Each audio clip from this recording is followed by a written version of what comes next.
What's up, party people? DJ Weimer in the house. MC Boomer in the house. I bet that is the name of some 60-year-old rapper out there. MC Boomer. I bet there is some. I bet there's some rapper like who lives in the villages in Florida, who plays on Friday nights at the at the seniors bar. Named MC Boomer. I just made that up. That's pretty good of me. Yeah, I'm gonna take it if it's not already taken. Yeah. Well, some of the best performing artists like come from that era of hip hop. Well, like some. Well, I mean, some the people who know how to rock a party are all boomers. You mean the people who know how to rap? That's what you meant? No, I mean the people who actually rap. The people who rap without a backing track. The people who know how to interact with the crowd to say. Now, when party you say people, boomers, you also really mean. Let me correct you the second time. You also really mean Gen X because boomers had nothing to do with hip hop. That was all us, bro.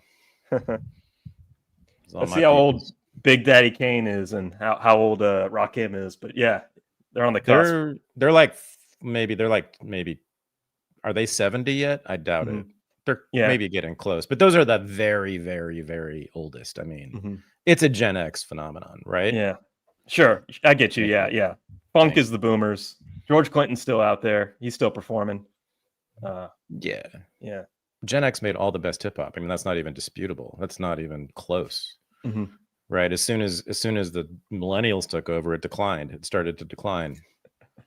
No, about 2010. That's exactly when millennials came of age. And that's when they turned like 20 and started becoming rappers and artists.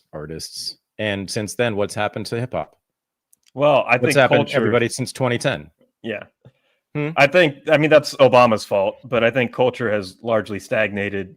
He's responsible for an entire generation having bad taste. Yes, he is. Culture. Okay. Jack documents this. Like he literally cites the Obama presidency as the moment. Jack Mason of the perfume nationalist for the newbies here. Well, no. I mean, yes, but he doesn't blame just Obama. I mean, Obama is like a symptom of the phenomenon that Jack is complaining of. The rise of what he calls cultural neoliberalism, the cold, sterile box restaurant, the raceless president, all of it, all that came in the rise of woke, the desexing of art. Yeah. Let's talk the news or not? Sure. You want to keep waxing philosophical about hip hop? It's all I've been thinking about though since D'Angelo died. I've been listening to a ton of D'Angelo, and the dude's like a talent up there with Prince, up there with Michael Jackson, up there with everyone else. Really?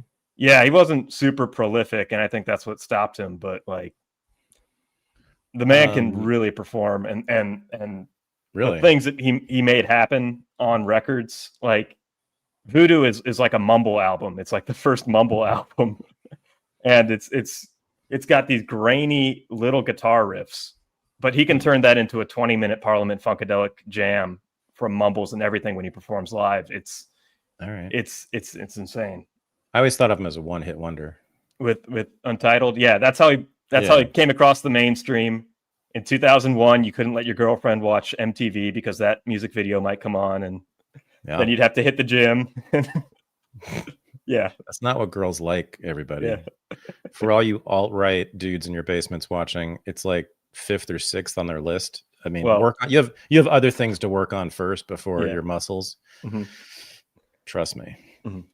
There's a lot more happening than muscles in that video. Speaking of people who live in basements who don't have muscles and haven't slept with women, Nick Fuentes was on Tucker Carlson.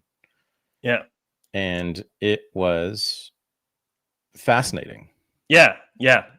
It was fascinating. I think I watched it 2 nights ago, and I almost didn't. I didn't think there was a compelling reason for me to watch it, but yes, I highly recommend it. I'm not endorsing or rejecting any of it. I have multiple mixed feelings about it. I have radically mixed feelings about the content, the politics that was being expressed. I mean, some of it I enthusiastically agree with it. Some of it I found to be comically stupid and reactionary, and gosh. And then the very end, Nick Fuentes just goes full fash. I mean, there's no. He calls for deporting all 10 million illegal immigrants and arresting and imprisoning every single opponent of ICE, including the mayor of Chicago, the governor of Illinois, the mayor of San Francisco, the governor of California, on down the line. I mean, locking up the entire Democratic Party. So, which is interesting. I mean, that's how I look at these things. I don't think it's. So you want to talk about this, the Civil War thesis of Nick Fuentes, which I think is actually an interesting and important thesis that people are missing. What he calls, as usual with the alt-right, the analysis is brilliant and usually I think correct, but of course, prescription is where I leave the party. Just a little bit of context before we dive into it. Yeah. I think this was a conversation that Tucker did not want to have, especially prior to Charlie Kirk's assassination. But now that he's out of the picture and Fuentes' star is rising so fastly and he's being mainstreamed, this is where the field stands. And Fuentes really is the most cohesive voice of young men, young right-wing men. In the country. And it's something that has to happen at this point. It's like we're stuck with him. Like he's the voice right now. Like I'm a fan, for better or worse. He's I'm a fan. I've always been a Nick Fuentes fan, always. Even when he's talking about the Jews, and even when he's saying that, oh well, I'm America first, but I do think invading Venezuela is a good idea, because then we won't have to be worried about NATO. It's like, and he did that last year. And other things. I mean, I'm not like, when I say I'm a fan, I don't actually watch him on the regular, but every time I listen to him or watch him, I was like extremely impressed. He's just I think he's just really smart. I think he's very, very talented at what we do. And I also think he's actually a fairly good intellectual for a political activist. I mean, sort of like Charlie Kirk. Like I think they were genuinely interested in contrary ideas and genuinely grappled with them and were willing to argue them out, and curious about them too. Unlike most of the left, which is just like completely uninterested in any right-wing thought.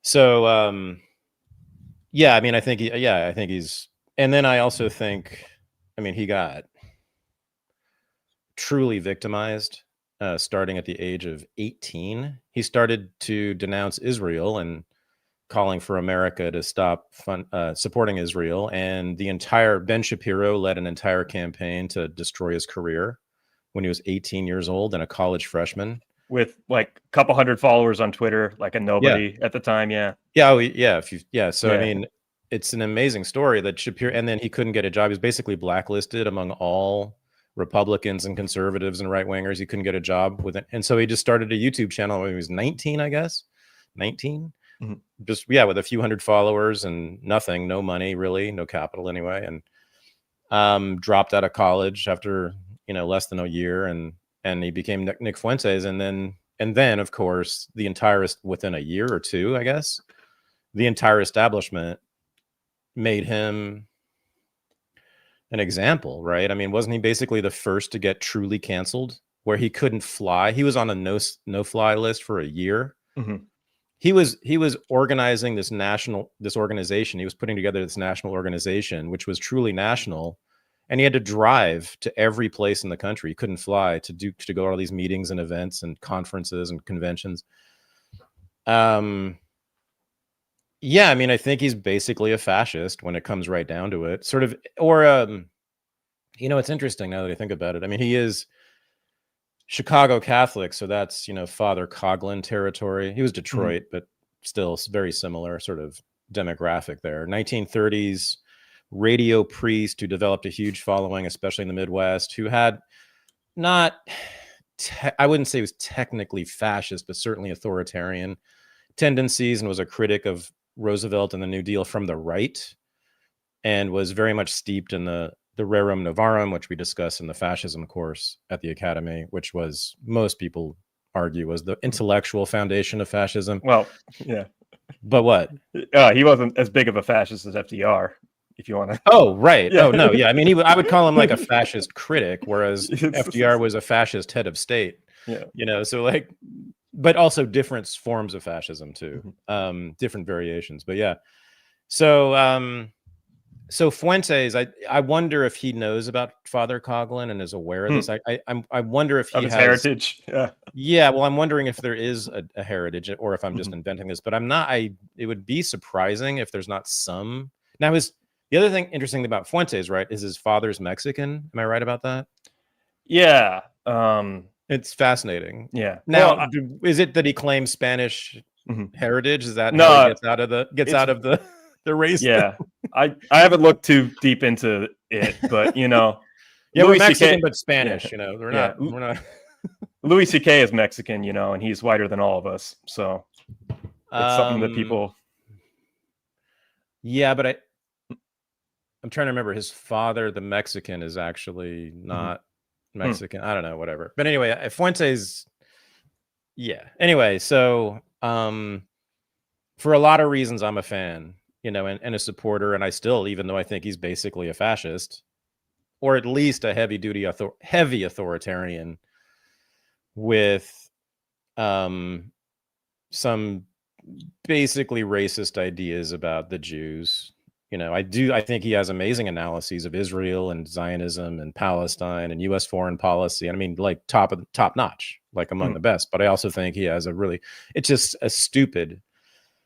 And Tucker spent a long time on this, but from a dumb Christian angle, instead of just saying the analysis is wrong, dude. We just have so many Jews who are not only not a part of the Zionist project, but the most famous opponents of it, and there are many of them. Anyway, nonetheless, I'm a huge fan, because I think he's really intellectually honest, curious, very, very smart, knowledgeable, impressive as hell for that age. And he's gone through shit, and the entire establishment, left, right, center, all of it, tried to crush him. And as a teenager, he came through the concrete and like a sprout and did what we all should try to do. I mean, or which I hope we could do. I would ever hope I could do. But mostly I just think he's got a lot of intellectual integrity. Like I just have no problem with anybody, no matter what their politics, if they're like genuinely curious about the other side. So, but yeah, I mean, I also thought he's clearly important as a sort of, I guess, bellwether or gauge of sentiment among your people, young people, young right-wing men in America. And don't say white, by the way. I'm not saying that to you. Like, people should not ever say white, because Nick Fuentes is just the start. I mean, every time I look at like Proud Boys, conventions or Groyper conventions, half of them are like Mexican and Indian and Puerto Rican and some like half black dude with a Jewish mom and whatever. I mean, well, we don't talk about it as much anymore, but the Young Right-Wing Man Coalition. I mean, I don't want to call it coalition, but like the scene of Fuentes is brought on to Ye. He was Ye's presidential advisor. Like he was the political voice behind giving legitimacy to Ye turning against Israel and turning against. Yeah. Wait, I'm sorry. Did you watch the interview or not? I missed that. I did. Yes. Yeah. You did. Okay. Yeah. So you saw the whole part about it. The other fascinating thing about it is Fuentes' worship of Kanye. Like going all the way back, like including the fashion and the music and all of it. Like it's not just not just because he's a fellow anti-Semite. But more interesting evidence of what's going on in your generation. Well, but Andrew Tate and Myron Gaines I think those are. I don't know if Tate ever platformed Fuentes. He probably did. I think so. I mean, but Byron Gaines, yeah. The Fresh and Fit podcast, which started out, being like a pickup artist, like young men get your money together, have sex with as many women as possible, and something that and so it's this isn't a white movement necessarily. This is and Sneeko as well. No. All these streamers, Sneeko, and it's a mulatto movement. Clearly. Yeah, it's a light brown movement. I mean, it's not honestly. I mean, Enrico Terrio, the head of the Proud Boys, right? Isn't he the head? Yeah, it was. Yeah. Well, I mean, my goodness, he's all kinds of brown. Yeah. So anyway, so Fuentes. So I mean, but there's a lot. I'm just recommending it as sort of not as any kind of, my gosh, policy prescription, God forbid. I mean, he is truly calling for 1930s style state violence, right? I mean, where, and this happened not just in Germany and Russia, by the way, everybody, but like, multiple states in the 1930s, including the United States, just like sent in the army or the National Guard or the police and just rounded up everybody and shot those who resisted. And it was in the thousands, and they all ended up going to prisons and concentration camps. So, I mean, that's what he's calling for. I wouldn't say that. No, I mean, not concentration camps, but prison for sure. Well, okay, whatever. I mean, I'd rather be in a prison. There's no, at least you get to go outside in a concentration camp. As scary as it sounds, it's just enforcing the laws that are on the books. Like, if you're here illegally, you got to go. And if you get in the way of that, you're obstructing federal law enforcement. And there's plenty of laws on the books to build cases against these governors. Okay, so I know, but that Nick Fuentes. But wait, you think it's a good idea for Trump to arrest the governor of Illinois and the mayor of Chicago? Not yet. I don't think he has the political capital to do that yet. But not yet. So the last time that happened, right, on a mass scale was the Civil War. Yeah, but I mean, that's what Lincoln did in the Civil War. I mean, that is a civil war. When that's happening, that's a civil war. Now, here's the thing, because all the Democrats pretty much live in the big cities where there are no guns, and they all hate guns and don't use guns and don't even know how to use a gun. And they don't have an army or a militia. All they have is the local police who could give a shit about any political fight. If Trump were to take Nick Fuentes' advice and actually go to New York and Chicago and LA and Boston and Philadelphia and all the Democratic cities and arrest all the mayors and governors for obstructing ICE raids, a federal operation, right, for basically insurrection, they would lose. The Democratic Party. I mean, if he really truly did what Nick Fuentes is calling for, just go full Pinochet on the Democratic cities, right, and just arrest every member of the opposition party, there wouldn't be a civil war, because the Democrats would have, literally no means of fighting back. So it's not a typical civil war, right? North versus South was different, right? The Confederacy formed as a separate nation state with its own set of militias. There were already pre-existing militias inside what became the Confederacy, and so forming an army, the Confederate Army, out of that was instantaneous. That ain't happening here. There's no militias in California, and there's certainly no draft going to happen among the fucking stoners and corn producers of California. I mean, there's going to be an immediate invasion and crushing of the entire Democratic Party and the liberal left. People are ramming cars into ICE agents. Like, people are ramming cars into ICE agents. There's been several shootings of ICE agents, mostly in Texas. I'd shoot them too if they were trying to deport me. But they're not. This is the example that you're using. I would but that's a fantasy. This isn't somebody getting deported and shooting back and having a legitimate case. This is you're talking about the two psychos who I'm talking about.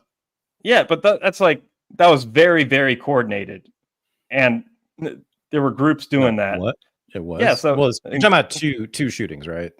There were two. There were two in Dallas, but there's been more than that. That's not super reported on. I don't have all the facts of the case directly in front of me to talk, but like the big one in Dallas, that was like John Brown Gun Club, and that was multiple people like ambushing ICE agents. Like that was not during a raid. Wait, the that John was, Brown Gun Club was involved?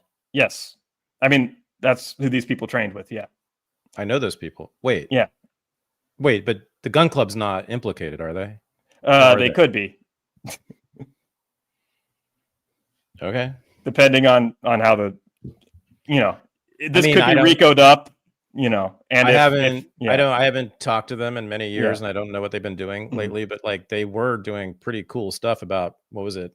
Well, I did a video with them for, was that 10 years ago? Something like that? No, okay, maybe 5 years. What? Well, we did the ad for the whatchamacallit, the Ghost Gunners, that mentioned all those clubs, all the left-wing clubs. If you're right, we did that too. Yeah. No, but I did I did a full-on documentary for Reason. That's right. Yeah. It's on, I assume it's on YouTube still. People can look it up. Yeah, but they're featured in it, and it's all about the history of Black violent resistance in the South, and then its renewal in the gun clubs of, I guess it was, I don't know, between 5 and 10 years ago. And so, but it was in response to, basically it was in response to sort of the Black political class saying, oh my God, they're killing us in the streets, we're helpless victims, we need help from white people, right? They were like, okay, if it's true, and it is to some extent, at least, especially in the South, that cops do kill a lot of Black men, usually they need to, but whatever, if they just sort of called the bluff, basically, in a sense, right, of the Black leadership, and said, okay, if it's true that the cops are out to get us, why are you calling for gun control? Shouldn't we be training ourselves and arming ourselves? And that's exactly what they did. So, and Maj Toure does the same thing in Philadelphia, but I think they started before Maj did. And there's several Black gun clubs in the South just like that. And so they have marches through the streets to sort of demonstrate who they are and what's going on. And they all have AR-15s, et cetera. And I was like, cool. And so that's too bad that they're now largely they're training to ambush ICE officers. You don't know that. You don't know that's what they're largely training to do. This has happened multiple times. Yeah. The John Brown Gun Club itself? Well, the thing is that there are multiple John Brown gun clubs. I don't know which one you talk to. See, I don't even know if this is right. That's something else. No, there's a bunch of gun clubs that call themselves John Brown Gun Clubs that have different chapters in different cities. Oh, there's more than one? Yes. These were in Dallas. They're in Dallas. Is that who you talked to? Yeah. That's who you talked to the Dallas chapter? Oh. Yeah, or Houston. It's either Dallas or Texas for sure. Okay. Yeah, no, they were the only John Brown Gun Club at the time. Again, this is a while ago, but and I would be shocked. I don't know why they would do this, because they're a Black nationalist organization. They're not immigration's not their issue. So I don't know why they would even do this. So I think we're talking about different people. Perhaps, but I mean, there's a lot of Antifa related. There's a lot of, I mean, I've seen some very pasty people training martial arts, some very socialist people. Like, these people have been getting into violence right here, and and into like the rhetoric has been getting more and more violent, and these groups are becoming increasingly violent. And first of all, pasty people are among the world's greatest fighters. In fact, I would put us only second behind the Mexicans. You really want to fuck with us on that? No, I mean, because remember the Scandinavians? Yeah, they can actually fight like hell, and some of the greatest martial artists are Scandinavian. I'm not going to argue with the Vikings. But Alexander Gustafsson beat anybody's ass. Anyway, and of course my people, the Irish, us. So all right. Anyway, Fuentes, Tucker, fascinating, very revealing. Their 20-minute or so, maybe 30-minute colloquy on who women really are and what women really need and what women really want is something for the ages. I hate the word cringe. I never use it, but God, was I cringing through that one. And I listened to the audio. I listened to the audio and I scratched my beard and I'm like, okay, yeah, this is getting out there. Wow. Nick is going on women. I'll tell you then what, I watched the video. It was definitely not getting in there. I'll tell you that much. It's so repulsive to women, like what there's, I mean, it's just so like inaccurate. And Nick Fuentes has never touched a woman. So by his own admission, so why do we even care? I mean, it's incredible. The arrogance to think that you know what women really want and really need in a relationship, by the way, when you've never touched one, you've never lived with one, you've never had a relationship with one. And Tucker Carlson has had exactly how many relationships with women? He's been married for like umpteen years. These dudes are just like out there like expounding on, I mean, if you've had 30 girlfriends and 10 wives, you shouldn't be expounding what women really are. I mean, in a serious way, like in Tucker's defense, Tucker was asking this question. Embarrassing. God, he asked this question, why aren't young men married? And it was sort of like, why aren't you married? And and this is like the biggest flaw in Fuentes' existence, is that if you care about the white race, you should be making white babies with a woman. And if you really are this traditional Catholic person, you should be married by now, and you have this audience, and it shouldn't be hard to find a woman. You've got, he's a sex symbol on TikTok right now. It's not hard to find a woman. He's not. No, he's yes, not. He is. Yeah. I mean, no, among latent homosexual groiper boys, he's a sex symbol. Yes, correct. No one else wants to fuck Nick Fuentes. Well, beautiful women are using his clips for engagement farming. No, they're not. That's at least happening. To mock him and say this is exactly what I don't want. No. You need to, guys. You need to see these. Michael Weimer, I'm just really, you need to listen to me on this one. I promise you. Anybody getting millions of views like that is going to attract women. Like if you're in that range, you're going to have women who like you, like that range of visibility. Sure. And if you're on stage anywhere doing anything, there will be some woman who will want to fuck you. That's true. But he's legitimately funny. He's legitimately funny. He was on Red Scare. Like the Red Scare girls are after him for some reason. Like, no, come on. I'm not going to name names, but they've been after other famously unattractive men who are way less attractive than Nick Fuentes. Anyway, let's move on. Okay. Because you clearly want to have sex with Nick Fuentes, and I don't want to talk about it anymore because I find that gross. The whole homosexual thing. Anyway, no, but honestly, it's a fascinating interview. I think I highly recommend it. The first hour is about the Zionism, the Jews thing, and it's actually that I think is intellectually has a lot of virtue to it. This was the first. Everybody's been calling Tucker an anti-Semite for a year or two now. And this was the first time that Tucker actually allowed an anti-Semitic argument to some extent to be aired on his show. In that Tucker was giving the boomer response that we judge people as individuals and all that, and that it's not about this. And Nick said, well, look, Europeans and Jews have a history of an antagonistic relationship, and these people, these Zionists, Judaism is a central part of their identity. And they're loyal to this above everything else. So this was really the first time that I think a large portion of Tucker's boomer arguments boomer audience have heard these arguments before. And that's a big thing. Like that this is getting mainstreamed like this, and that these arguments are being heard for the first time.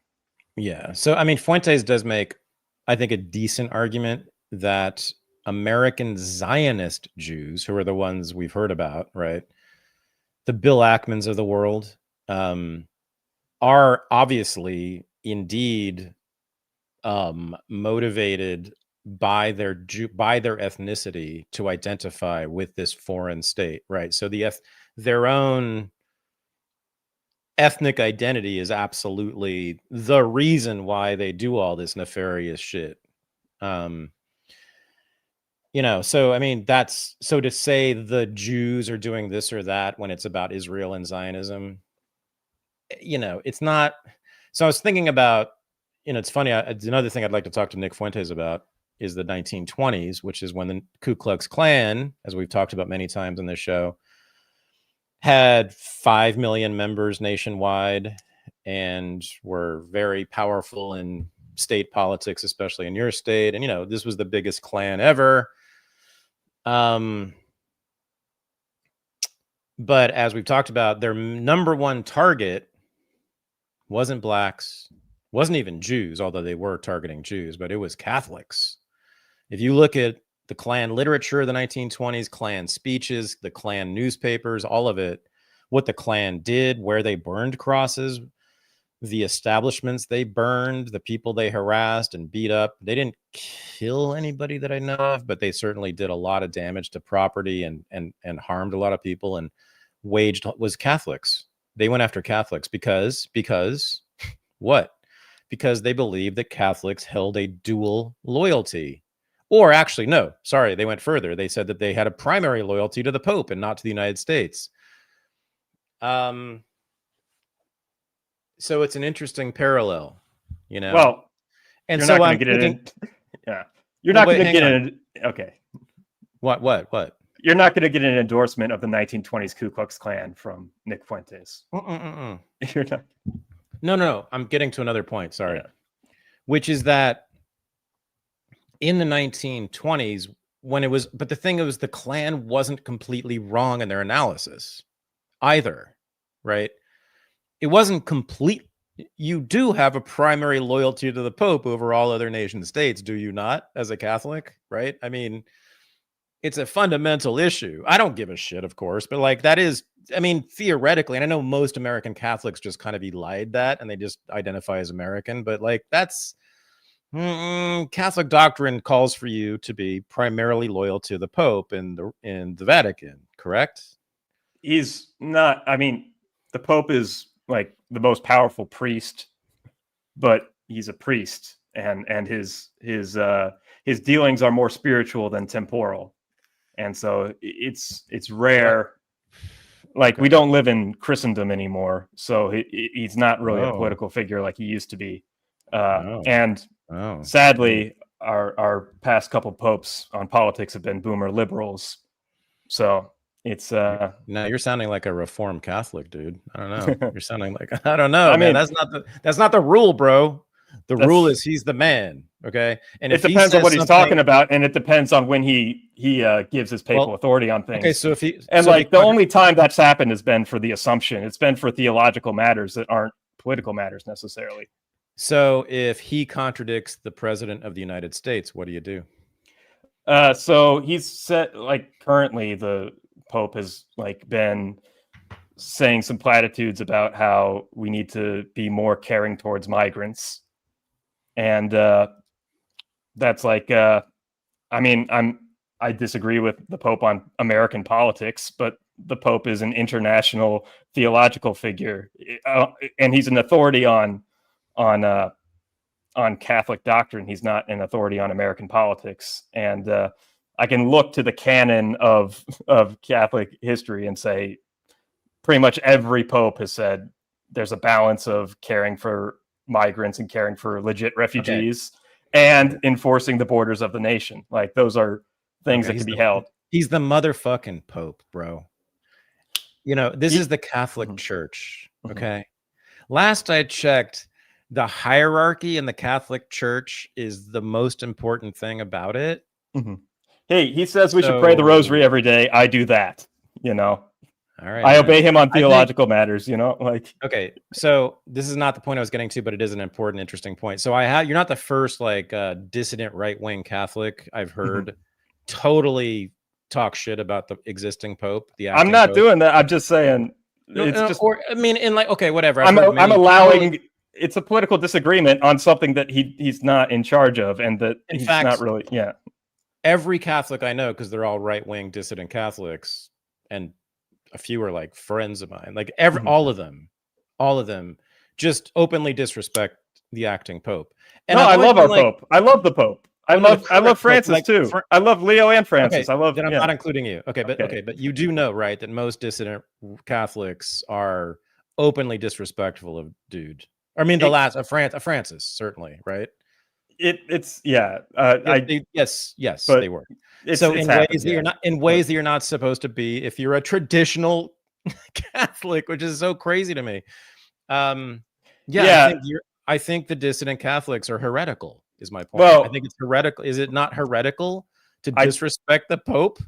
I'm not sure I'd say heretical, but I think in general, would the church say it's heretical, Michael? I think it's wrong to criticize a priest pretty much ever. Like, I don't care what no one cares what you think. Yeah. Okay. What does the church think? I think the church in general is against criticizing priests. They have a lot on their plate. It's a very hard job. No, the Pope, disrespecting him, calling him inadequate for the job, calling him wrong on doctrine, all sorts of stuff. You know this. Yeah. Like the whole, like all of our friends and heroes like Anthony Iselin and all these, they're disrespectful of the Pope. Yeah. That is not, I thought was not okay. Well, yeah, there have been moments. It all depends on what you're saying. It's just a little contradiction. You can levy criticisms that are respectful. I think, I understand what you're saying, but okay. So let's move on. Let me get to my point about Nick Fuentes, and let's move on from the fucking Catholics. Since we let you people in the 1840s, it's just been downhill. No, I mean, I would say so in the 1920s, and even since then, but certainly in the 1920s, this was, at the sort of the end of the huge immigration of Catholics into the country, right? So 1920s is like after about 40, 50 years more, 70, 80 years of heavy duty Catholic immigration. So we had, Catholic cities now. Cincinnati was a Catholic city. Milwaukee was a Catholic city. And San Francisco was a Catholic city actually for a long time. So yeah, and Boston and to your Philly point, and all the Puritan Protestant strongholds of New England have become basically largely Catholic cities, like the Catholic Church. You won't find Congregationalists anywhere. Yeah. New Jersey, Staten Island, Catholic polities for sure. I've lived in a couple. Yeah. So, okay. So and again, my point was Michael fucking Weimer, you can't disrespect the Pope. Your primary allegiance is to the Pope, to the church as a Catholic. Okay. It is. Don't say anything to me right now. So in the 1920s, explain my religion to me, Thad. If I will happily, because you guys get it wrong all the fucking time. I'm always explaining Christianity to the Christians. I am. Well, more Judaism to Jews lately, but both y'all don't know your own religion. Muslims do understand their own religion. For some reason, the Judeo-Christians, I have no idea why your religion got perverted and distorted over 2,000 years. Anyway, my point was in favor of Nick Fuentes saying the Jews in reference to various Zionist projects and operations, etc., is that in the 1920s and even other times in the United States, if you had said, oh, the Catholics are doing something, it's the Catholics, when it's something the Catholic Church and the Vatican was doing, because there were many, none of them were like terribly consequential or nefarious, but oh, the welfare, the soup kitchens all around every city, that the Catholics are doing that. It's the Catholics, when of course, there were many Catholics who didn't do that or even opposed to it or whatever, right? But it would have been totally fine to say that. I mean, right? So I think it's not completely wrong. However, it is wrong because the issue of Zionism has been contentious among Jews in a much deeper way. And for more than 150 years and constantly, and as I've said 100,000 times, all the leading anti-Zionists are Jews. All of them. So not to mention the Haredim, who live in Israel, who live in Jerusalem, who are the original anti-Zionists, not to mention the Satmar, ultra-Orthodox in Brooklyn, humongous, giant Hasidic community in Brooklyn that's completely 100% anti-Zionist, as always has been. Not to mention every Jewish left-wing intellectual, basically, for 100 years, completely anti-Zionists. I could go on, so that's all. That's all. Nick Fuentes, the good, the bad, the not so ugly. He's a fine looking young man, but I don't think he's ever going to get a woman with that attitude.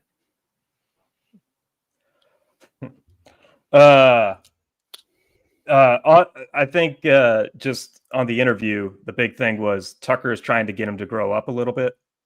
One, get married, but also stop taking things personally. Stop,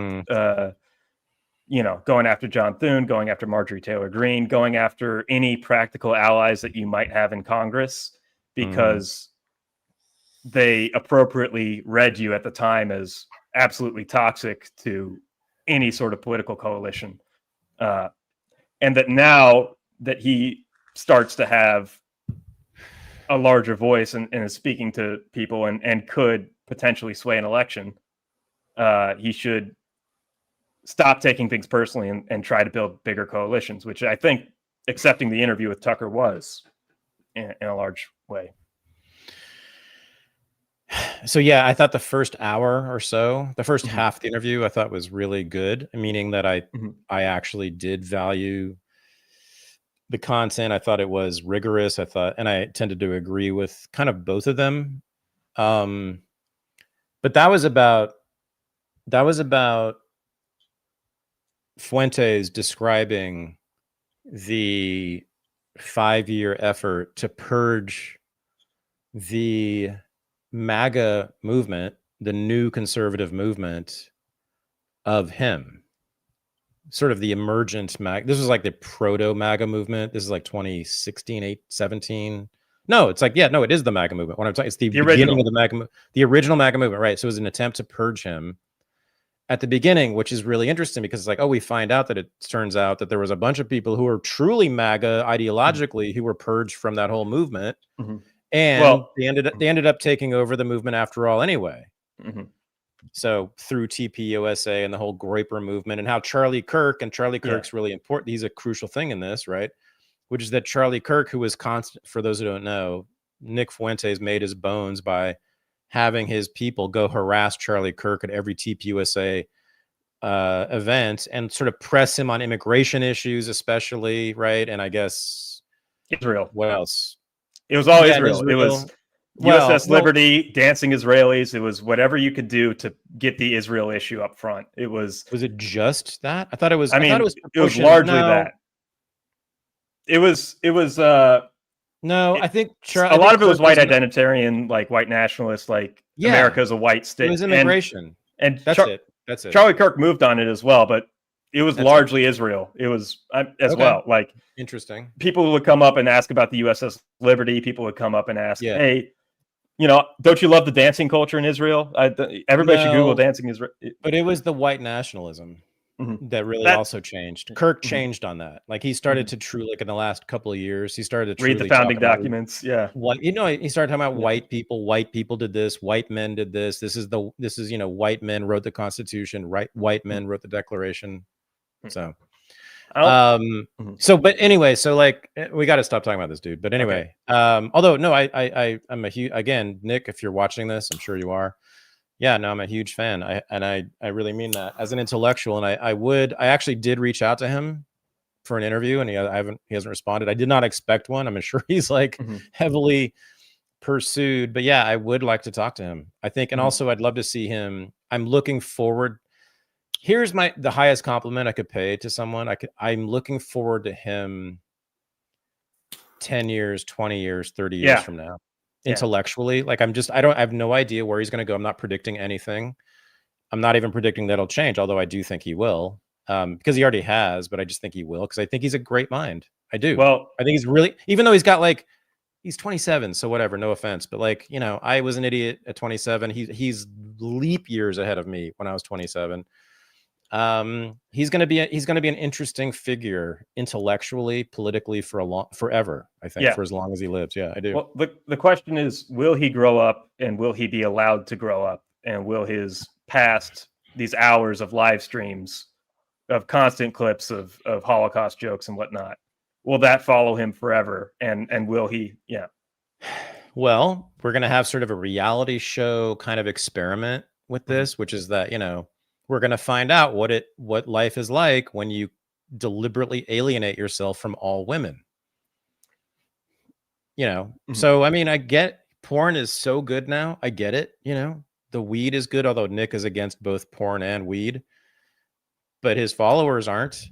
And you can get along without a woman, I guess. I've heard, at least. I think this is theoretically now possible. And this is one of his main topics, Nick Fuentes. He talked about it a lot in and when they're talking about sex and love and women, it's just wow. Anyway, don't let the left wing get a hold of that clip. But no, I do. No, honestly, I think because that is a central component of that politics, that alt-right Groyper politics, is this kind of like anti-feminism, which becomes just not just even misogyny, but just a rejection of relationships with women altogether. I mean, that's really what Fuentes is saying. He just said on that interview, he said women. It's the women. No, he said they suck. They're bad. They're all liberal. They're all promiscuous. They're all ugly. They're all deliberately ugly. They're all semi-trans. They're all, which is partly true, but whatever. It's, I mean, like it's maybe 1% true about women. I mean, how many women that you all know in person in real life actually resemble what he's talking about, right? I mean, it's 1% at most. If you're actually committed to finding a good woman, you can. This is an online boy. So when Nick goes outside, and by the way, you can almost see it in his skin. I don't think I literally think he's not outside ever. If he goes outside and like starts talking to people in person, etc., I think he'll change. But anyway, there's fascinating. There's a broader thing in that, like, women. You see these charts, women go this much liberal and men are going this much conservative. Or I get it. Yeah, no, he's right. Yeah. And it's a young phenomenon too. And it's, dude, who do you think I've been with? I mean, like, yes, I know about. I know all about dating and marrying and cohabitating with liberal women. Yes, no, I know better than anybody. Well, but the point is here, what he's counseling clearly is fuck it. Reject it. But then at the same time, he's saying also don't watch porn. So tell me what these poor boys are supposed to do when all the women, according to you, are terrible and suck, which is what he said. Yeah. And you're supposed to not masturbate to porn. Well, you want to like encourage the suicide rate to go up among young men, Nick Fuentes? What is that? Do you have an answer to that, Michael? No, that's my biggest critique of him. Is ridiculous. That I mean, he should be able to talk about these issues, but also lead by example and find a good woman and commit to starting a family because he believes in that so much. He should. And that's the biggest thing holding him back. Honestly, I see. And even if he chooses to live single, which is fine, a lot of people do. People choose that, but he should be not as doomer or pessimistic about the prospects for other people if you want this to be an actual movement. Having said that Nick Fuentes should go outside, I feel bad because, and I mean this, and Nick, if you're still watching, I'm sure you still are. I feel bad, honestly, because I now remember that, of course, a mentally disturbed mass murderer who had already killed 3 people that day showed up at his house, because this was stunning, the interview with Tucker when he said, we gotta stop talking about this anyway, that I didn't know this fully, like his address, his house, a photo of his house had been doxxed on major TikTok, Twitter, everything, everywhere. And that there was an estimate, I forget, 10 million views or something, 20 million impressions on like one tweet just that had it, and several TikToks had it as well. And all my leftist friends at the times were sharing it as well. Well, not friends, but Facebook. It was out there. Of his house. And sure. And he said 200 people came to his house in like one day, like a day later, and like he had to hire security, and then like a couple months later, this guy shows up with a gun, knocks on his door, says, "Yo, Ben," tries to get in his back door. Guy ends up getting shot to death by the cops. He was trying to assassinate Nick Fuentes. There's no question about it. So I'm sorry I said that about going outside, Nick. You should stay inside. Your complexion is just fine. In fact, your Spanish heritage gives you a nice darker hue than I have, and you don't need to go outside. Well, this is the broader problem I've been trying to talk about for a year, is that the left is increasingly mentally ill, and entering in a dangerous place. But on the Tucker interview, which is why you should watch Unregistered 268 with Ben Burgess, because this is the topic, and I think we do an amazing job of drawing out the nuances of whether the left is actually historically and inherently violent. I came into it with a pretty strong hypothesis about that, and Ben and I went back and forth, and he's, as I said, he's the best interlocutor there is on the left. And whatever your position is on that, whether the left is inherently violent, you will, I guarantee you'll come away with a more nuanced view of it. So I really honestly recommend that interview. Is really one of the better intellectually sort of compelling and provocative interviews I've done. So anyway, nice. Yep. The highlight of the interview though, like the big takeaway. Back to Big Nick. Sorry, and Little Tucker. Yeah. The big takeaway, Tucker was like, "What are you talking about? This Jewish conspiracy? Like you're talking about Ben Shapiro, Dave Rubin, these people who conspired to take you out of the conservative movement. These people are largely irrelevant now. Nobody listens to Dave Rubin anymore, and but not 5 years ago. Not at that time, correct? Not 10 years ago. And the conclusion was Nick won. Huge. The conclusion, right? Nick won. Right. Yeah, and this is where we're at now. He did win. Like he won the argument. He won the youth. This is where we're at. So the last thing about Nick Fuentes, and then we got to fucking move on. I swear to God. I promise everybody. Maybe everybody wants to do a vote. Chat. Do you want to hear about Nick Fuentes more? You want us to go on to the news? The last thing I will say, this is the capper. Okay, I promise this is it. So this is like, this is my mixed feelings about Nick Fuentes. I go up, down, back, forth, on him. But here's I'll finish on a down note. He, I think it was 1 month before Charlie Kirk was killed. He posted a video of him just talking to camera in the studio in which he said, I'm sure many people have seen this. He says, "Yeah, Charlie, I came to TPUSA and I fucked your," or he said, "TPUSA is your baby and I fucked your baby." And he kept saying it over, just a complete, like, again, that's a lovely, funny, darkly ironic thing for a 15-year-old to say. I would admire you when I was a junior in high school. And I mean that. And that's not to say that there's not some value in that kind of subversive talk, but this was, and there's nothing to do with Charlie being killed later, of course. I'm just saying, like, that was this year. That's when he was 27. That's whenever I mean, it's just, I don't know. It's adolescent. It's just uninteresting. It just undercuts for me your credibility, the extent to which I should respect you. And I just wish, and I'm hoping, I know he will. He's just gonna, this is condescending, but I'm gonna say it anyway. He's Catholic. He's used to being condescended to. Yeah, I think he'll grow out of it. And I think he's going to be, I think he could be an amazing intellectual, actually. Nick Fuentes is the most talented intellectual on the new right, period. More than Curtis Yarvin. Because he's a far better communicator. Yeah. Okay. Yes. You want to talk, I bet you want to talk Venezuela more. Yes, I do. I really do. Okay. 4 more ships were shot down by drones this Monday. 14 dead, 1 survivor.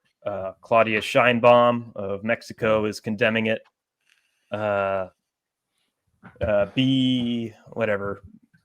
Bomber jets are doing runs near Venezuela.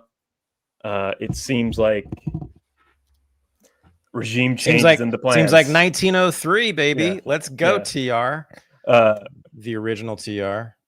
Is it? Yeah. Did Maduro say he arrested some, or like there was some CIA plot that was uncovered that Venezuela said they found, but he did. Yeah. Who knows? Yeah. Maybe. Probably partly. Who knows? I can't imagine the Venezuelan counterintelligence agencies are all that sophisticated, given that they are 80% under the poverty line, but yeah. Maybe. And well, this is the big development I saw was 60 Minutes ran a story about all the poverty that socialist Venezuela has undergone in the last 20 years. Right. So quite a bit. You know, if 60 Minutes is leading a story about how they need to be liberated, and then it seems like regime change has to be inevitable, that the establishment is totally on board with this, and this is where we're going.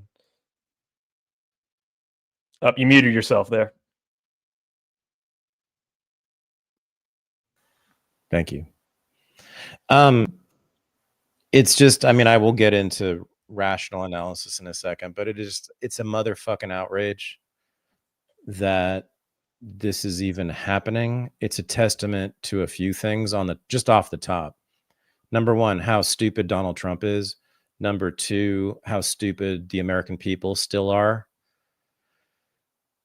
Number three, how corrupt and venal and still attached to the 250-year-old American imperial tradition all of the middle management of the federal government who actually runs the thing still are. It's remarkable that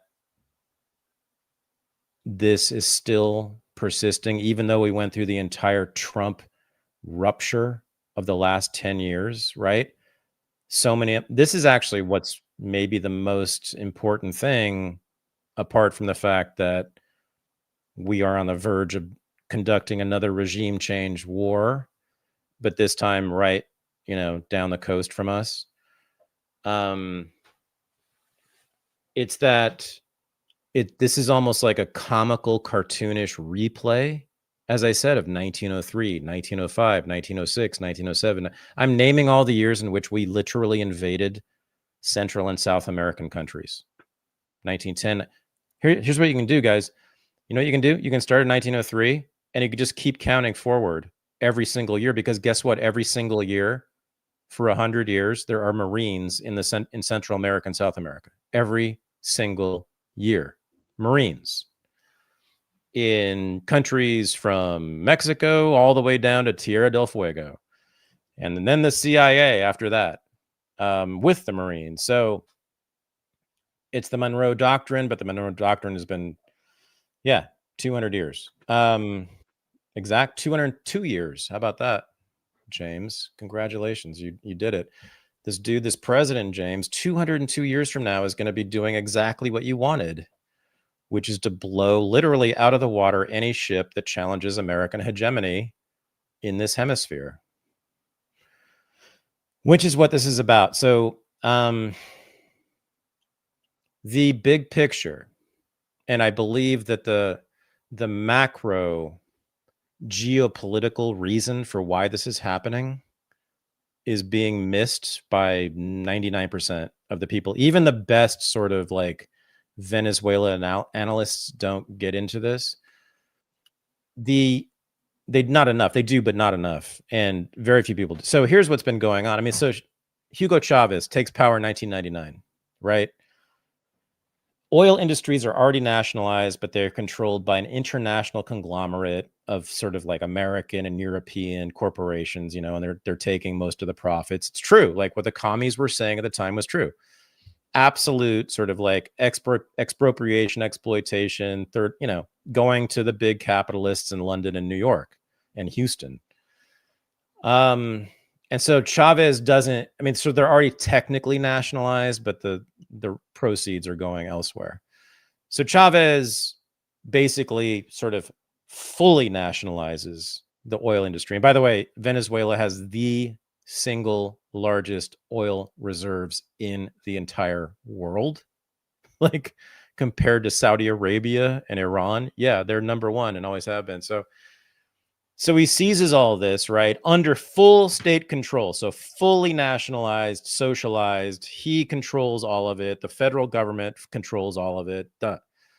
And then he uses it. And this is what's really interesting about Chavez.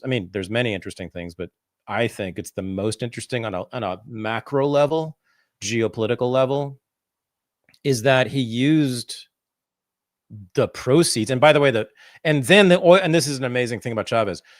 Here's the story about Hugo Chavez. He's the first and only commie in history to have money, to be flush, because basically right after he took power in 99, oil prices, I think, quadrupled and then continued to climb. So all through the 2000s, when he was ruling Venezuela, oil prices were at a high and they were just flooded with money. So he was a communist, and he, Chavez is a communist. Not, I wouldn't call him necessarily Stalinist, but there are some Stalinist elements there, but most definitely basically a third world communist. There's some little interesting variations, but the basic plan is there. But he's got money, like lots of money, and that's like never happened, right? The commies have always been broke. I mean, the Soviet Union was always running on a deficit. They were always on the verge of collapse. They could never afford to fund their military and afford, enough tuna fish in the supermarkets. I mean, I was there, I saw it. Like, that was always Cuba was always broke. And a part of this was the sanctions, the blockades by the West. That's a huge thing. We'll get back to that with Venezuela in particular, but whatever, the commies were always broke until Chavez came along. And it's like, oh my God, the commies took control of an oil rich nation. We are fucked. So since 1999, so that's 26 years now, and it's kind of been under the radar for most people. The United States federal government, the State Department, the National Security Agency, all of it, National Security Council, National Security Advisor, and the presidents and all the senators on the Foreign Affairs Committee, they've been sort of secretly, low-key obsessed with Venezuela. And here's why. It's not just that a commie got rich in one country. The commie got rich and started using all this money, and we're talking tens of billions of dollars, to give away, basically, to all the other countries in the Caribbean and Central America and South America who were opponents of the American empire. So, of course, a lot of money went to Cuba, and a lot of the Venezuelan, the Chavistas went to Cuba and were trained in Cuba. And of course, yeah, sure, because they were the leading anti-Yankees in the whole hemisphere. But then they went and they found allies in Bolivia, and Evo Morales. People who know anything about this stuff will know that name, right? Anti-imperialist. He was also a populist, semi-socialist. Sure, I know. Nationalized industries. I know. Whatever, who cares? The point for us as Americans is that these are all not American, but anti-American empire, wanted America out. And America had been, as Henry Kissinger said once, putting its dick in Central America for 100 years in various ways, not just through invasions, but economic coercion, all the, World Bank, IMF manipulations, disgusting century-long oppression. I mean, it's not an exaggeration. Ecuador had an anti-American imperialist candidate. I mean, Brazil, all of them. Most countries in the Southern Hemisphere in Latin America in the last since Chavez came into power, not only had a major anti-American politician, but they either had a major anti-American politician or a major anti-American president or senator, or it just swept across the entire hemisphere, including the Caribbean. And what Chavez would do is give them tens of millions, hundreds of millions of dollars in oil revenue money to just join basically this alliance that was forming under him. And they weren't, of course, calling for an invasion. There's no Red Dawn fantasy come alive here, right? Who cares? Why would they ever want to invade the United States? It's just a ridiculous redneck fantasy. No, they just wanted to sever ties and block all of the attempts of the U.S. and the West to impose its own order on Latin America. And so that is why this is happening. That is why they're blowing those boats out of the water with who knows, whatever fishermen's on them. That is why this is happening. Now, not according to Trump necessarily. I'm sure like his addled mind. And if you saw him wandering around Japan today in that video, I mean, he clearly, dude, and if you hear him talk about any policy thing, he clearly is just getting third-hand briefings from people. He doesn't know shit. To him, I'm sure it's some valiant, victory. Steven Seagal. So I'm sure he has like Steven Seagal movies in his mind when he's thinking about this shit. Like Steven Seagal, like kicking the heads of drug dealers who are poisoning the brains of blonde-haired future Miss America pageant contestants in America. I don't know, whatever. But that is the macro reason, I believe, that he shot those boats out of the water, because Marco Rubio sure as hell knows acutely that since 1999, an anti-American imperialist movement has been growing and gaining state power all across Latin America. That's Marco Rubio's breadbasket. I mean, that's his whole thing. He comes from the Miami Cuban anti-Castro, anti-communist community fully. So that's what I need. I just really hope, wish, and need everyone to keep in mind always. Trump's being manipulated, I think, but Rubio knows what's going on. And then Rubio's got his staff. God knows who he appointed to his own staff. They're all feeding him the same shit. They're reading the same stuff. All they want to do is rid Latin America of commies, which, on some level, I'm actually sympathetic to. But you don't do that with the United States, bro. You be a man. I thought you guys were machismo. I thought that was part of Latin culture. No, you do it yourself. Don't ask for the Yankee to help you. Don't ask for Uncle Sam to come save you. You're a macho Latin man, right? You're supposed to do that yourself. Go take care of the commies on your own, bro. But that's what's happening. So all of the rest is pretext. 5% of the cocaine in the United States comes from Venezuela. 0% of the fentanyl comes from Venezuela. It's just such a blatant, ridiculous lie. And everybody's just scooping it up. These boats don't even they're empty boats. You can see them. They don't even have like bundles or packages in them. They're empty boats with like 2 dudes in them, or with 14 people and no bundles. What drug dealer would be sending a boat full of people instead of drugs? I don't think a single one of these boats carried any drugs. And then they produce zero evidence.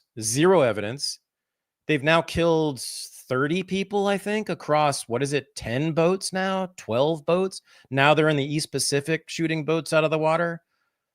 It's one of the most disgusting things I've seen a president do in my lifetime. But the more disgusting is all these Trump MAGA people online, just like, making all these jokes and memes. And, the bad hombres are shark bait, said Steve Bannon. And I'm a fan of Steve Bannon, but it's just like, you can't possibly. How is this even possible, dude? You take the word of the president of the United States, whoever he is, that this person in this grainy video needed to be killed, and therefore we shot him with a missile and killed him. Oh, and by the way, his girlfriend and his girlfriend's friend and her friend and his auntie and 5 people who paid him $20 to get a ride to Trinidad, which, by the way, they weren't even going to the United States. They were going to Trinidad. You can't get to the United States. You can't get to Miami on those boats from Venezuela. It's too far. They're going to Trinidad, where they also do drugs. If there were, but they weren't even dealing drugs. There were no drugs in those fucking boats. Michael Weimer, man. Come on now. You better come at me with something strong. Because I'm feeling myself and I'm feeling the spirit on this. I am really unhappy. Mm-hmm. So you better come with. Go ahead. Sorry. Well, it's an unknown.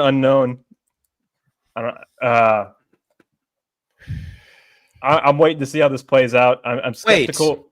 Wait. Sorry. Okay. I say wait after you say 6 words. That was terrible. Yeah. Go. I'm sorry. I'm waiting to see how this plays out. Things are just, foreign policy is changing super, super fast.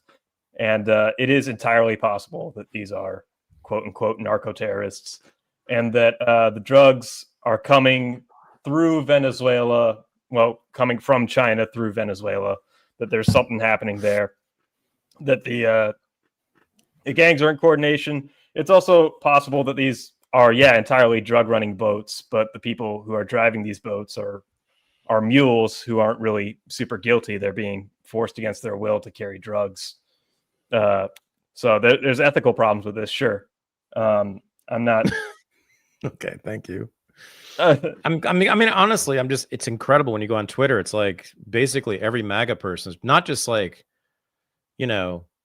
excusing it. Mm-hmm. No, they're just dancing on their cars. Like they're just loving it. Mm-hmm. It's grotesque. Mm-hmm.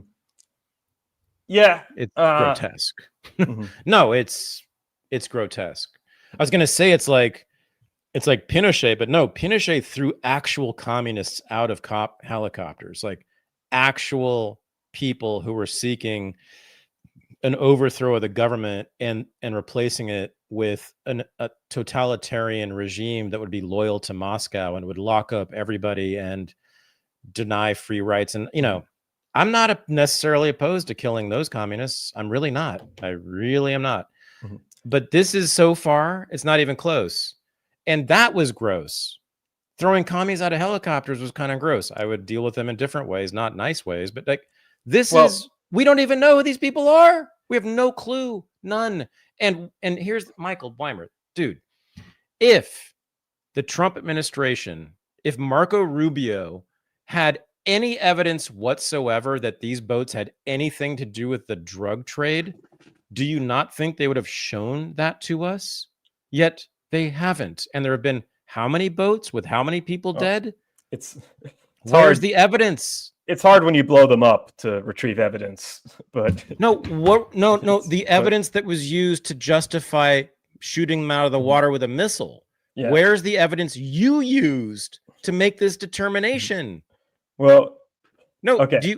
Michael Weimer. Mm-hmm. I'm going to talk to you like my son right now. Keep going. Yeah, the first time this happened, I posited Maduro's position that this is all AI and that this is just an empty threat, which is possible. That's another possibility, given the little evidence we have. Wait, huh? So, come back on that. You're saying that Trump has done a whole AI operation on us? So why? AI, you can't trust any video you see at all, period. And here we go. Yeah, this was Maduro's line when this first happened. Are we getting into Michael Weimer 5D chess shit area now? Well, because I think this is good. No, this is what we wait for. This is what the subscribers are here for. I'm just going with the evidence that we have, which is literally nothing. Like, I am willing to trust this administration in that, like, they have actual intelligence, and we don't. Like, I'm out. I'm done. There have been many times. Find another co-host. I'm out of here. I'm done. There have been many times where the anti-war. Are you serious? Yeah, there have been many times where the anti-war parties have wound up with egg on their face. Mainly, the first thing that got me with skepticism of all this was when Russia invaded Ukraine. After months of all these experts, anti-war experts, saying Russia will never invade Ukraine, and the Biden administration and the top CIA guys saying, no, it's going to happen tomorrow. And it did happen. So there have been a lot of times where people with actual intelligence have intelligence that we don't have, and they don't disclose it because intelligence is power. So I'm holding it out as a possibility that it's exactly what they say it is. But okay, listen, Michael, listen right now. Yeah. So either you're going to have to fire me or I'm going to have to fire you because we can't work together anymore. Okay. So it's been a great run. You're a great guy. Love you a lot. But yeah, this is the final episode, everybody. Michael Weimer. No, go ahead. Finish whatever the fuck you're saying. So this is my larger critique of the Venezuela project is that this is a project left over from Biden a little bit, in that the Biden strategy of regime change in Venezuela was U.S. aid, color revolution, install Juan Guaido without an election, and that was the strategy. And it looks like that we are transitioning from soft power to hard power, and we have the most transparent administration ever, not lying to us about what they're doing. They're saying, we're kicking Nicolas Maduro out, and we're using force to do it. Pause. Trump is the first president in history to announce in advance that the CIA will be conducting covert operations in a foreign country. Most transparent administration this ever. This is why I love him and hate him. That was so beautiful. I would kiss him for that. His ugly fat ass. But anyway, yeah. Go ahead. Sorry. Unpause. Yep. Yeah. So there's a lot of problems with USAID and endless covert spending and propping up these regime changes that leave the country just a wasteland at the end of it. And us broke. Yeah, broke. But us broke. Mm-hmm. But perhaps just looking at the strategy here, maybe this is an attempt to show that the United States is serious about using military force, using power, putting a bounty on his head, a literal bounty on his head, actually taking out targets that might be associated with him, and intimidating him into leaving the country. That was Rick Scott's threat on CNN, and that's a threat that I've seen in on 60 Minutes, and that's a threat that I've seen a lot in mainstream media, is Nicolas Maduro, your best bet is to run to Russia or China right now. For sure. So I'm saying that this is potentially a very efficient regime change if that strategy works out, because it looks like Maduro is a little bit scared that he knows that he can't win a war, that war is not going to be productive, and that the international community is sort of on the US's side for some reason on this. Like Nobel Peace Prize was given to his opposition. This is a Biden project. This is global elites are on board with this plan for some reason or another. And so perhaps the strategy is, instead of doing something underhanded, instead of doing a full-scale invasion, let's just scare the pants off of him and force him to flee. Yeah, that's obviously the strategy. Yeah. But it might work. I don't know. We'll see. I know, but if it did, what would you say about it then? I mean, congratulations, Donald Trump, on your ousting of a communist dictator and regaining United States influence over the hemisphere. Really? That's what you want to say?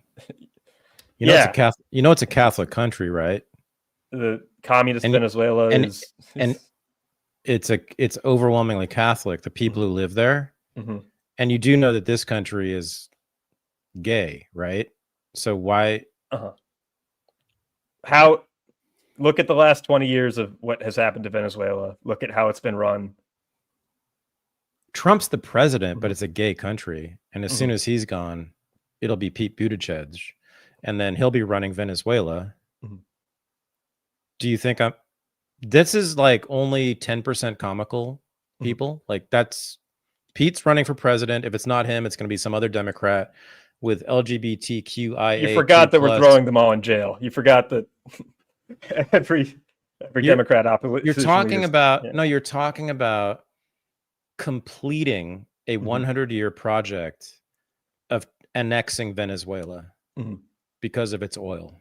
Okay, that's what it's been about since 1922, when oil was discovered, or when the oil was first extracted from Venezuela. What a moment, my God. There should be movies done just about that moment.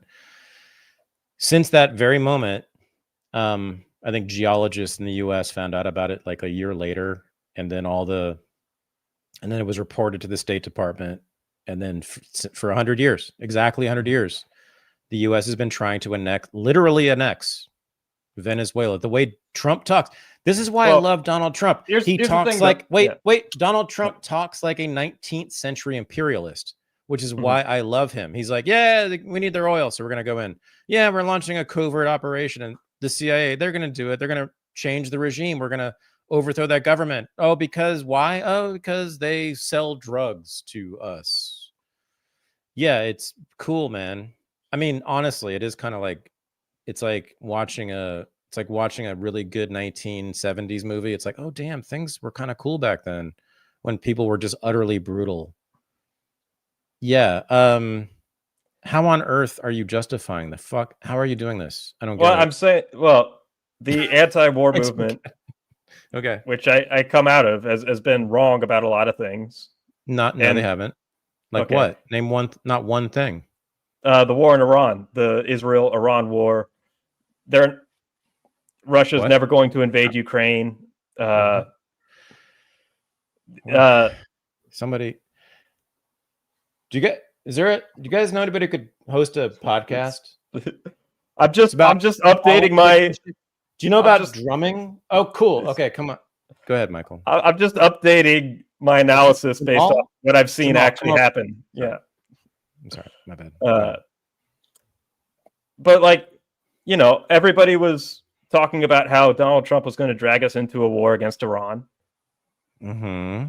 And that this would be like the worst ever boots on the ground invasion. We can't win this. Any sort of escalation is going to be awful. Mm-hmm. And what ended up happening was you had 12 days of bombs flying between Israel and Iran. And bombs fell on Israel from Iran. And we didn't invade. And a peace was brokered. Yeah. Oh, I see. You seem to believe that war is over. Well, again, you know, I'll update.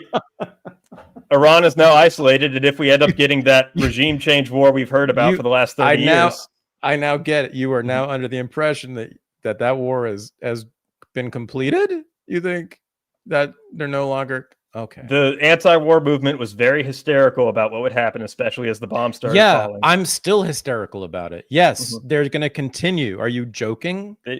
You think Israel is not going to continue its war on Iran and vice versa? And you think that the United States will not be completely complicit in this?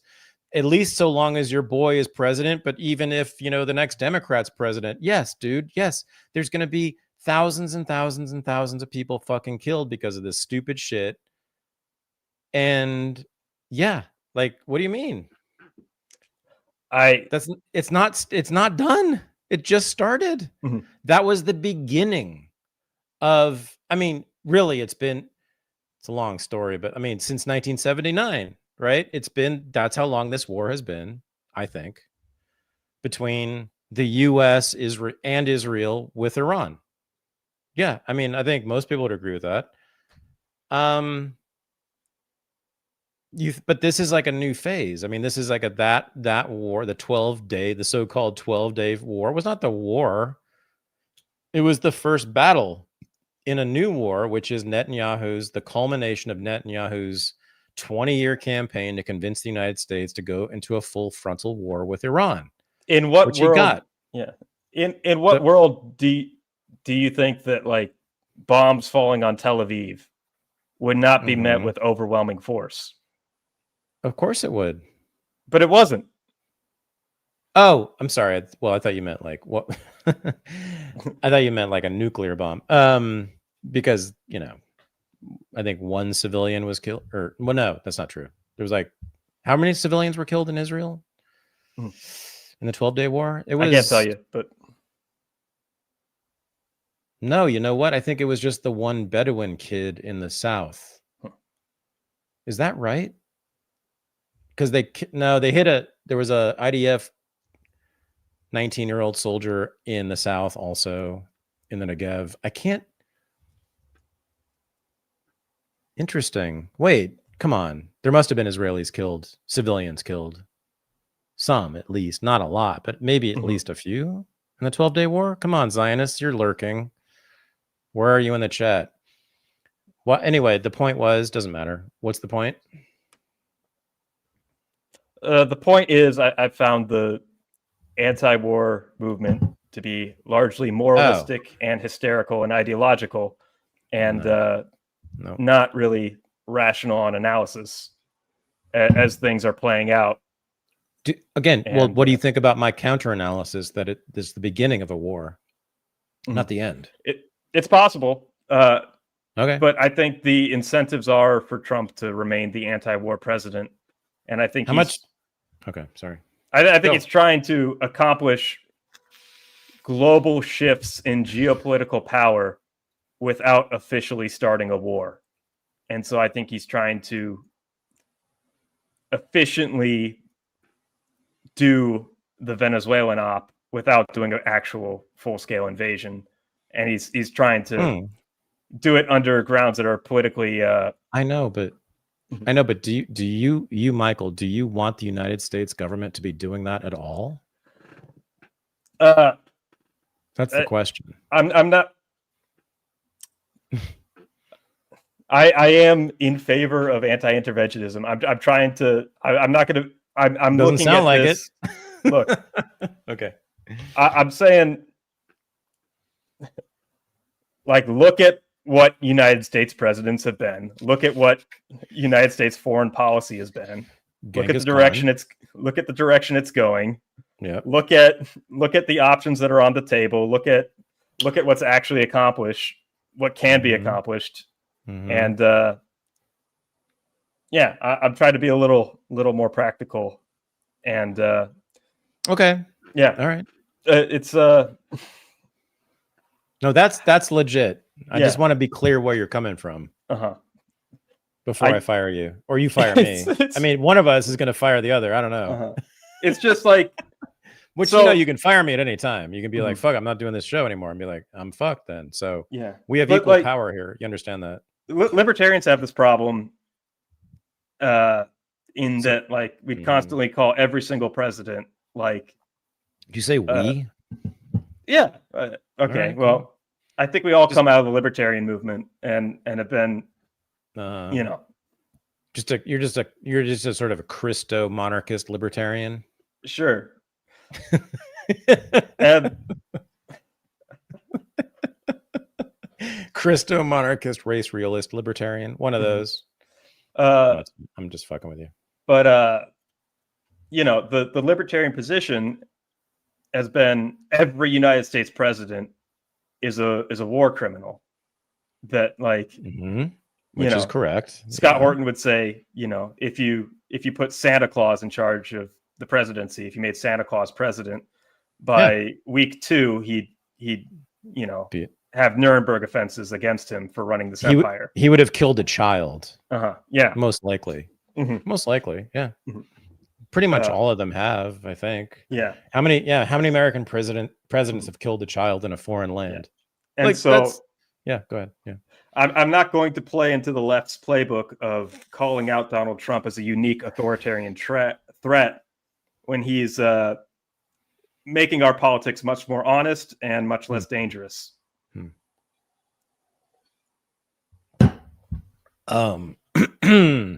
So in theory, Donald Trump is that, which is why I was the one defending him for years as I never said he was anti-war, anti-imperialist, but I said he was an absolute break from the American imperialist tradition. And in fact, I wrote that in my book, in the epilogue in the book, it's coming out next year. But now this is true. By the way, this is to my editor, George at Grove Atlantic. If you're watching, you're not, but whatever, if you were, we're gonna have to change the epilogue because I wrote the epilogue as if Trump were truly at least calling into question the American imperial project. But now I don't think he is at all. In fact, he's sort of doubling down in the most, as I said, like, original gangster ways. He's not just not repudiating it.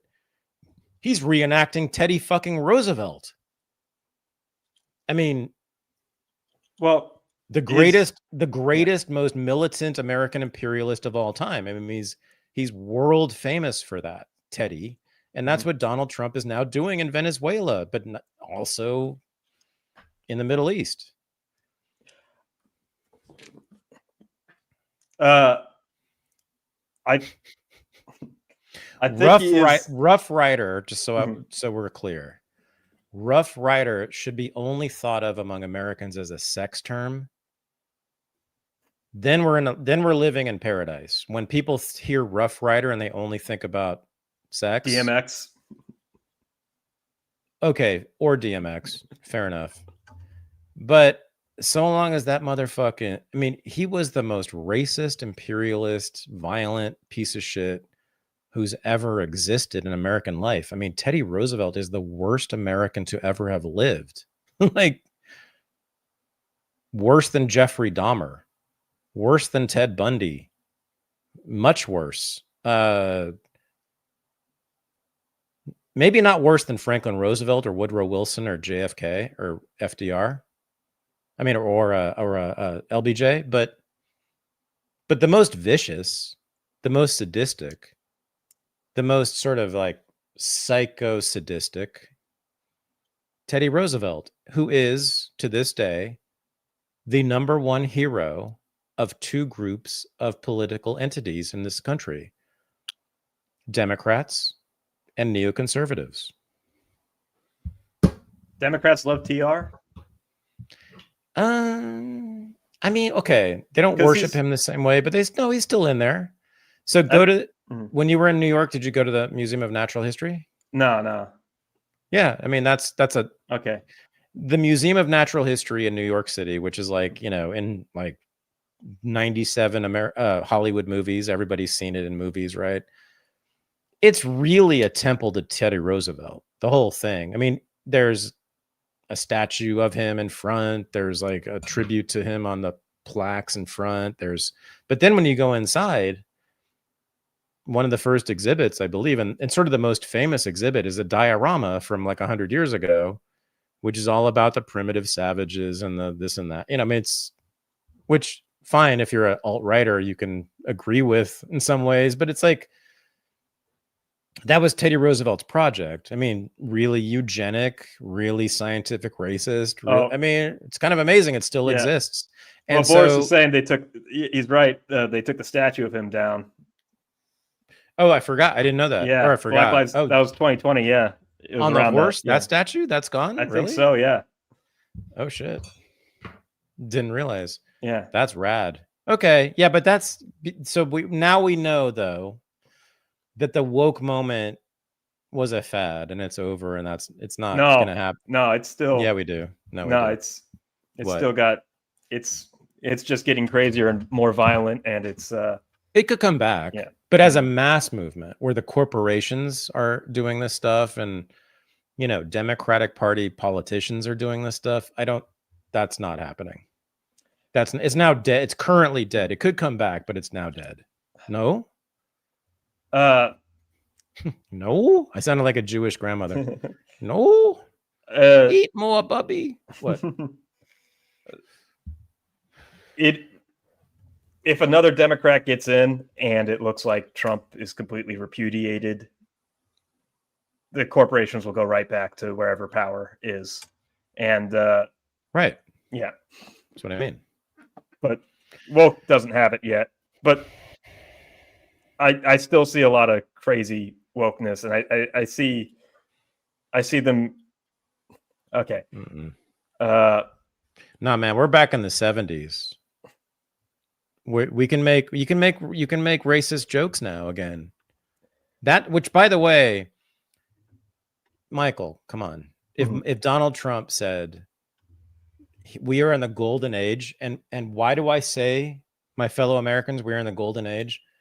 We can all, for the first time in 2025, in a generation, as Americans, he's speaking to the crowd now, we can all make racist jokes again.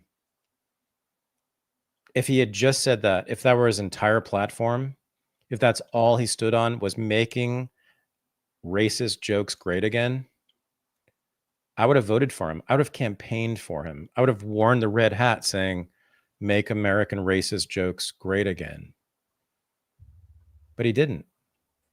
But he did make that happen inadvertently. So he should own that, is what I'm saying. Trump hasn't owned that. Mm-hmm. Why are you not embracing the positive victory here? I'm not counting my chickens before they're hatched on this one.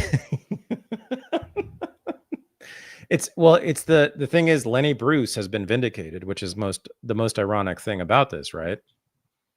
Like Lenny Bruce is the one who started the Trump revolution. That if you use the words, they lose their power. Well, that was the Lenny Bruce argument. No. It's just about the right to use the words. Mm-hmm. Will I have the legal right and the cultural right to use the normative right to use these words in public? Mm-hmm. And Lenny Bruce got put in prison for that and then killed himself shortly after. And then he basically won for about 30 years. Larry Flynt helped 5 years later, Supreme Court. But then in the 80s and 90s, political correctness came into being. So, but for like 20 years there, from like 670 to 90, God, it was the golden age of comedy. Is there any coincidence that that's when George Carlin and Richard Pryor happened and Eddie Murphy? That's when you could say, this is your shit, dude. This is when you could say anything about race, right? And then it got crushed steadily, beginning with political correctness in the 90s and then culminating with wokeness in the 2010s and 2020s. Trump is the one who liberated us from that gulag. All right. So I'll give him that. Okay. Well, I'm going to make it a bigger point here. And then we got to go. You get the last word. Go I know I messaged you about this, but maybe. Imperialism and Trump's brand of imperialism. And this is right with your thesis, and this ties into the Asia trip a little bit.